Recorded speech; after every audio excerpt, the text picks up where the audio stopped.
पाहिजे, त्यांना कोणत्याही प्रकारची इजा झाली नाही पाहिजे आणि सर्वांग सुंदर खेळ करून येणाऱ्या काळामध्ये राष्ट्रीय कबड्डी स्पर्धेमध्ये महाराष्ट्राच्या संघामध्ये त्यांना स्थान प्राप्त झालं पाहिजे। हॅलो, ठाणे जिल्हा संपर्क मंत्री श्री गणेशजी नाईक यांच्या हस्ते आम्ही श्रीफळ अर्पण करतोय क्रीडांगणाला। नुसतंच वाढवत नाही आहोत, अर्पण करतोय आणि क्रीडांगणाचं पूजनीय असं महात्म्य खेळाडूंना प्राप्त करून जिल्हा श्री गणेशजी नाईक, ठाणे शहर विधानसभेचे आमदार सन्माननीय संजयजी केळकर, सन्माननीय माजी खासदार आणि महाराष्ट्र राज्य कबड्डी असोसिएशनचे कार्याध्यक्ष माननीय गजानन कीर्तीकर, भारतीय जनता पार्टी ठाणे शहर जिल्ह्याचे माननीय अध्यक्ष, विश्वास सामाजिक संस्थेचे माननीय अध्यक्ष माजी नगरसेवक श्री संजयजी वाघुले, ठाणे जिल्हा कबड्डी असोसिएशनचे माननीय अध्यक्ष, शारदा संकल्प प्रतिष्ठानचे अध्यक्ष आणि माजी नगरसेवक श्री कृष्णा पाटील यांच्यासह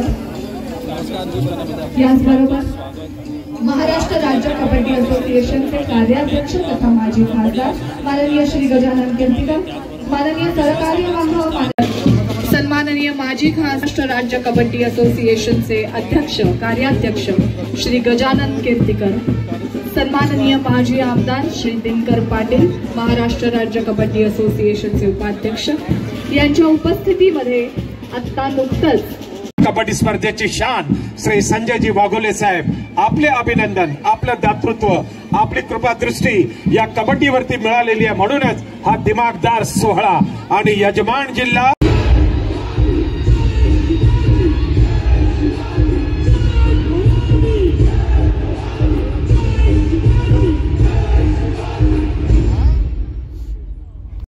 सन्माननीय वनमंत्री, पालकमंत्री पालघर जिल्हा आणि सन्माननीय ठाणे जिल्हा संपर्क मंत्री महोदय आदरणीय श्री गणेशजी नाईक यांचा स्वागतपर सन्मान करत आहेत भारतीय जनता पार्टी ठाणे शहर जिल्ह्याचे अध्यक्ष श्री संजयजी वाघुले।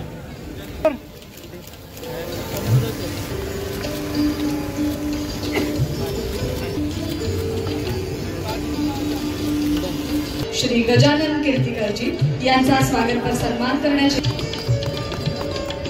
माजी आमदार सन्माननीय दिनकर पाटील यांचा स्वागतपर सन्मान करण्याची विनंती आदरणीय श्री संजयजी वाघुले यांना करते। एक छानसं वातावरण, एक मंगलमय वातावरण करतो आणि सर्व खेळाडूंनी शपथविधीसाठी तयारीत राहायचं आहे। शपथविधी सोनाली ही घेणार आणि समोर जो डायस आहे, पोडियम आहे, त्यावरती श्री बाबूराव चांदेरेजी, आपण महाराष्ट्र राज्य कबड्डी संघटनेचे जनरल सेक्रेटरी आहात, आपण श्री संजयजी नाईक यांच्याशी संपर्कात राहावं आणि ठाण्यामध्ये याहीपेक्षा मोठी, याहीपेक्षा दिव्य आणि भव्य स्पर्धा घेण्याचा मानस श्री गणेशजी नाईक साहेब आपण व्यक्त केलेला आहे।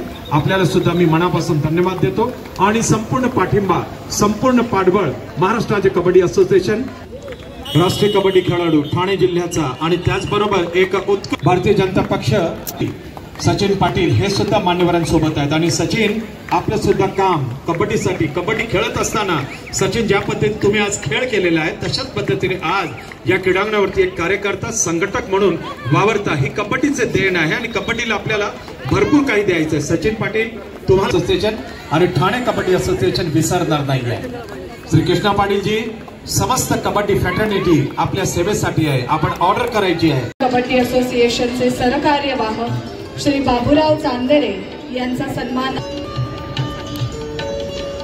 या क्रीडानगरीमध्ये नसेल त्यांनी कृपया बाहेर व्हायचं आहे। आम्ही स्ट्रिक्टली तिथे येणार आहोत, आमचे व्हॉलेंटियर, आमचे बाउन्सर्स येतील आणि आपल्याला हात धरून बाहेर प्राधान्य देणार आहोत। मगासपासून खेळाडू बराच वेळ थांबलेले आहेत। चला मी पुन्हा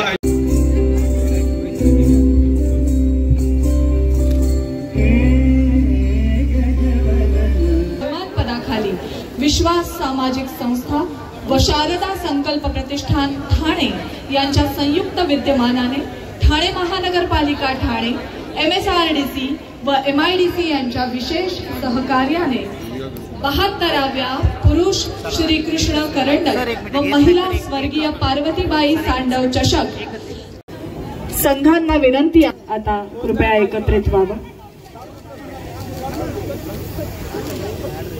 या क्रीडांगणावर जिथे आत्ता मुख्य पाहुणे उपस्थित आहेत तिथे महाराष्ट्र राज्य कबड्डी असोसिएशनच्या विद्यमाने मुख्यमंत्री चषक आज ठाण्यामध्ये सुरू झालेला आहे। या प्रसंगी इथले स्थानिक आमदार संजयजी केलकर, संजयजी वाघोले, कृष्णा पाटील आणि सर्व पदाधिकारी या ठिकाणी उपस्थित आहेत। ठाण्यानं आपल्या परंपरेला अनुलक्षून मोठ्या प्रमाणामध्ये या ठिकाणी कार्यकर्त्यांचा आणि खेळाडूंचा उत्साह वाढवला आहे।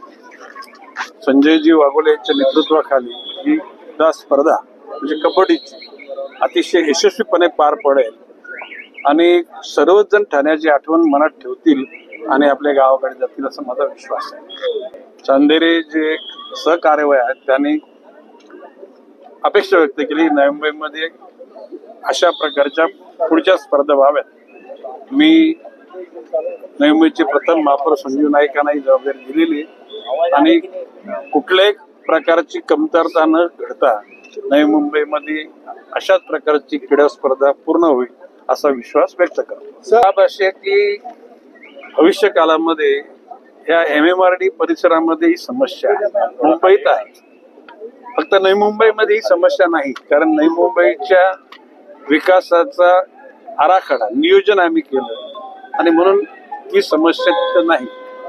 आता पालघर जिल्ह्याचा पालकमंत्री, ठाणे जिल्ह्याचा संपर्क मंत्री म्हणून ठाणा शेवटी आमचं एकेकाळी मी या जिल्ह्याचा 3 वेळा पालकमंत्री होतो, तर शेवटी जनता आपलीच आहे आणि त्या जनतेच्या अडीअडचणी दूर करण्याकरता आम्ही सकारात्मक सरी काम करू असा विश्वास व्यक्त करतो। ऐकून घ्या, जनता दरबार म्हणजे स्पर्धा नाही, ही जनसामान्यांच्या मनातील भावनांना वाट मोकळी करण्याचा तो एक मार्ग आहे।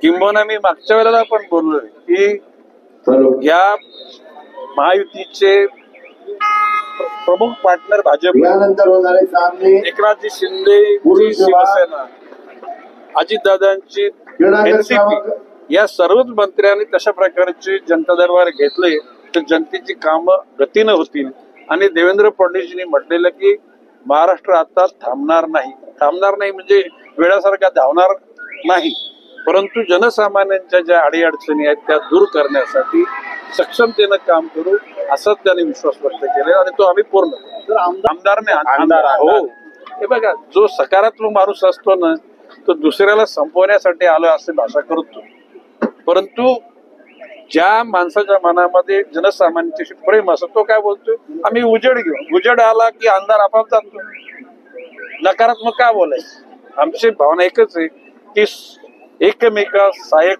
करू, अवघे धरू सुपंत। चला